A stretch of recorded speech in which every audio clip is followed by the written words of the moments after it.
یہ جو وردی ہے اس کے پیچھے دہشت گردی ہے، یہ نعرے ٹھیک تھے؟ مجھے یہ بتائیں کہ اگر جنرل فیض حمید اگر مجھے اٹھوا کے ایک حوالات میں میری والدہ ہوں اور دوسری میں میرے پہ تشدد ہو رہا ہو، تو جو تشدد کرنے والے ہیں وہ یہ کہیں کہ اتنی زور سے چیخو کہ آپ کی آواز جو ہے جنرل فیض حمید کو سنائی دے تب تیری جان چھوٹے گی، تو پھر مجھے یہ بتائیں کہ کوئی یہ سنے گا تو اس کو کیا وہ پھولوں کے ہار پہنائے گا؟ متنازع ہو جائے گی۔ پھر ایک سیکنڈ، پھر مجھے مجھے یہ بتائیں، آپ کہتے جنرل فیض ہے اس کے پیچھے، آپ نے کہا ہم نے یہ کہا یہ جو دہشت گردی ہے اس کے پیچھے وردی ہے، ہم نے یہ نہیں کہا کہ اس کے پیچھے جنرل فیض ہے۔ بات سن، ایک سیکنڈ، ہم کو بحث تھوڑی کر رہے ہیں، ہم سوال رکھ رہا ہوں، پھر سنیں نا۔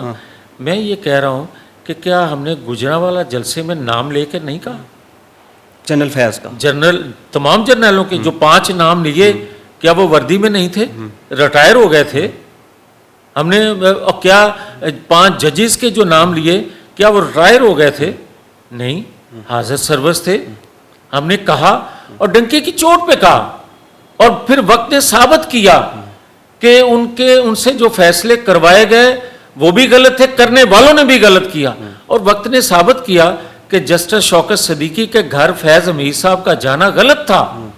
پھر وقت نے ثابت کیا کہ جو چیف جسٹس بنے قاضی فائز عیسیٰ، ان کے خلاف ریفرنس دائر کروانا وردی والے جنرل فیض حمید کا یا قمر جاوید باجوہ کا غلط تھا۔ وہ نعرہ وقت نے ثابت کیا، تب وہ نعرہ ٹھیک تھا؟ نہیں، نعرہ نہیں میں کہہ رہا، میں اس کو جسٹیفائی نہیں کر رہا، میں یہ آپ غلط تھا نا وہ، میں یہ آپ کو بات کر رہا ہوں کہ بھائی میرے، اگر کسی جنرل فیض نے غلط کیا، اگر پارلیمان کے اندر میں غلط کام کرتا ہوں تو پوری پارلیمان کو آپ گالی مت دو۔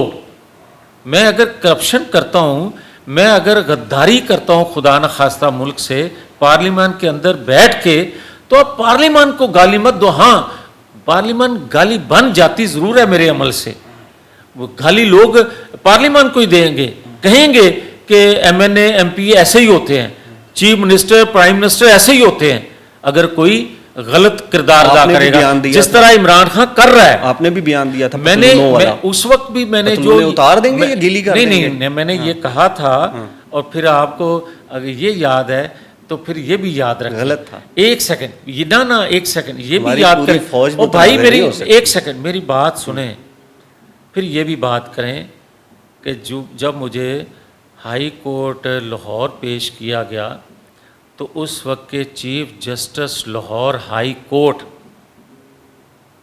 قاسم صاحب،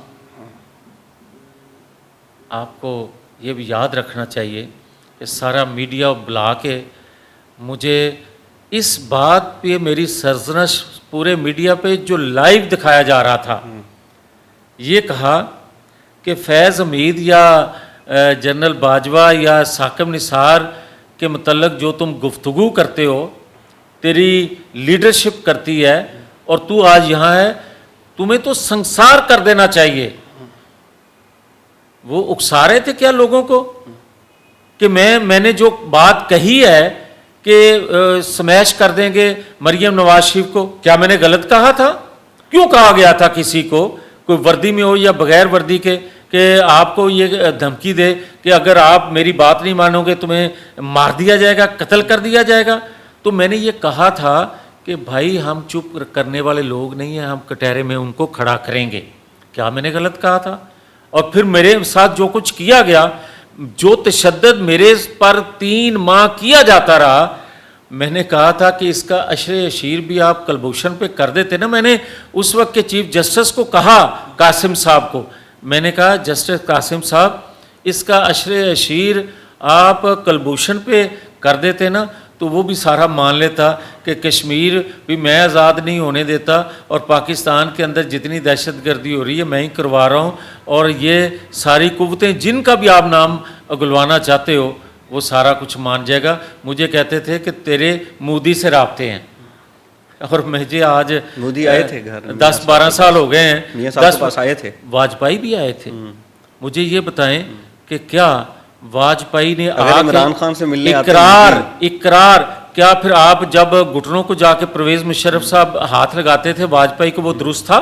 نہیں، خواجہ آصف صاحب بھی لگاتے تھے، غلط ہے۔ مجھے یہ بتائیں نا، تو پھر مجھے یہ بتائیں میرا فعل برا اور آپ کا فعل اچھا؟ دونوں کا غلط ہے کیا؟ نہیں غلط نہیں ہے، دونوں کا طریقہ کار اور دونوں کا مقصد مختلف تھا۔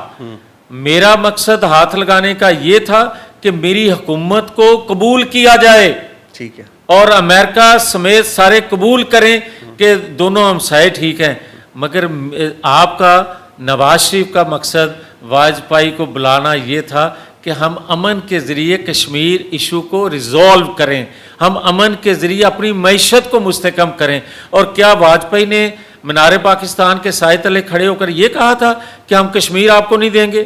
انہوں نے کہا کہ کشمیر ایک متنازع ایشو ہے اور پاکستان ایک حقیقت ہے۔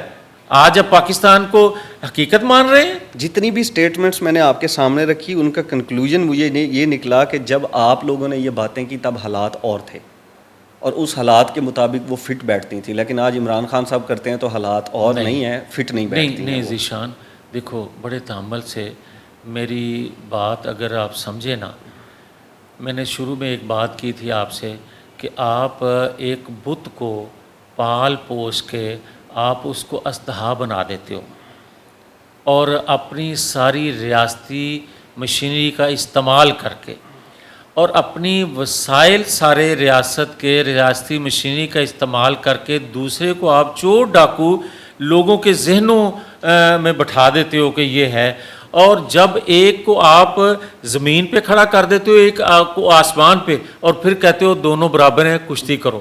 اس طرح نہیں ہوتا، اس طرح ہونا یہ چاہیے۔ میں جب یہ بات کرتا ہوں نا کہ لیول پلینگ فیلڈ سب کو ملنی چاہیے، تو لیول پلینگ فیلڈ کا مطلب یہ نہیں ہوتا کہ ایک کو اژدہا بنا کے آپ چھوڑیں اور دوسرے کو آپ اس کا قد چھوٹا کر کے میدان میں چھوڑیں۔ اس کا ایک نہیں ملی، آج بھی کہہ رہا ہوں نہیں ملی۔ آپ کے وزیر اعظم ہیں اور صدر وہ ہے جن کو وزیر اعظم نے لڑکانہ لاہور کی سڑکوں پہ گھسیٹنا تھا، اور کتنی لیول پلینگ چاہیے سر؟ یہ جتنی بڑی آپ بات کر رہے ہو نا ریاست کے حوالے سے، اپنی نوجوان نسل کو ایجوکیٹ کرنے کے حوالے سے، یہ چھوٹے چھوٹے سلوگن، یہ جلسوں جلوسوں کی تقاریر، ان کو کوٹ کرنے کی بجائے اس چیز کو کوٹ کریں جو میں آپ سے سننا چاہتا ہوں یا جو میں کرنا چاہتا ہوں۔ یعنی کہ یہ سب جھوٹ تھا کہ ہم گھسیٹیں گے، کرپشن سے پیٹ پھاڑ کے پیسے نکالیں گے۔ ایک سیکنڈ، وہ سیاسی جلسوں جلوسوں کے اسٹیجوں کی تقاریر ضرور ہوتی ہیں، مگر اس وقت بھی سوچ کے بولنا چاہیے۔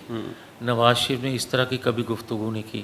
جو گفتگو کرتے ہیں، بھلے آج کے پرائم منسٹر بھی ہیں، میں یہ اس وقت بھی اچھا نہیں سمجھتا تھا، آج بھی اچھا نہیں کہہ رہا، مگر میں یہ آپ کو ضرور کہہ رہا ہوں کہ لیول پلینگ فیلڈ وہ ہے آج بھی جس کو اژدہا بنایا ہوا ہے۔ آج بھی عالم یہ ہے کہ جو آپ کے بقول کہ آپ ان کے قریب ہوئے تو آپ زیرو ہو گئے، وہ قریب ہوئے، وہ دور ہوئے تو وہ ہیرو ہو گئے۔ دیکھنے والی یہ چیز ہے کہ وہ ادارہ جس کے قریب لوگ جاتے تھے، سیاسی جماعتیں جاتی تھیں، انتخابات کے پاس آتے تو اس کو 20, 25, 30% ووٹ اضافی ملا کرتا تھا۔ ہمارے پاس سے جب ہم اسکولوں میں پڑھتے تھے، وہ گاڑیاں گزرتی تھیں تو بے ساختہ ہاتھ اٹھتا تھا سلوٹ کے لیے۔ تو کیا وجہ ہے کہ اتنا فرق آ گیا؟ آج آپ سلوٹ مارتے ہیں ٹرمپ کو؟ نہیں، آج وقت آ گیا کہ وہ گاڑیاں یا وہ ادارے کے قریب آپ 8 فروری 2024 کو ہوں تو آپ کو ووٹ کم ملیں۔ اس کی وجہ یہ ہے کہ ان اداروں میں بیٹھے ماضی کے لوگوں سے جو غلط پالیسیاں بنی، اس کی وجہ سے لوگ ہرٹ ہوئے، لوگوں کے اندر دوریاں پیدا ہوئیں۔ آج وہ دوریاں ختم ہو سکتی ہیں، ہو رہی ہیں، خاص طور پہ انڈین جنگ کے بعد جو رول ادا موجودہ رجیم نے کیا، اس ادارے کی نے جرأت کا مظاہرہ جو کیا، اس کی وجہ سے میں آج کے پالیسی سازوں سے گزارش کرتا ہوں کہ خدا کے لیے نواز شریف کا ماضی کھل کے لوگوں کے سامنے بتائیں، عمران خان کا ماضی حال کھل کے لوگوں کو بتائیں، فیصلہ لوگوں کو کرنے دیں، مگر لوگوں کو یہ مت کریں کہ کسی کو دبا لیا اور کسی کو آزاد چھوڑ لیا تو اس سے ذہن کلیئر ہوں گے، اس سے نہیں ہوتے۔